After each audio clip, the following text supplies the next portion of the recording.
Tiene que hacer la cuña bien porque si no, pues puede venirse abajo. Asegurarnos de que no caiga la cuña.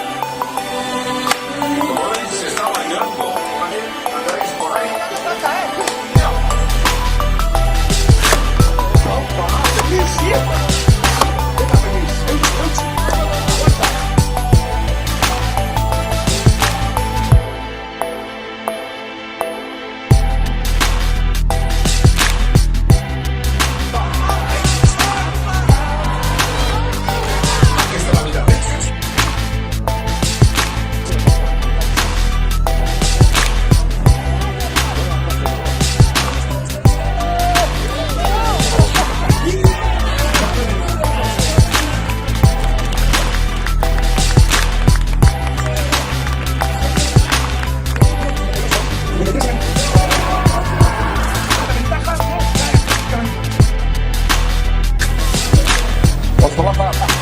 Segundo relevo.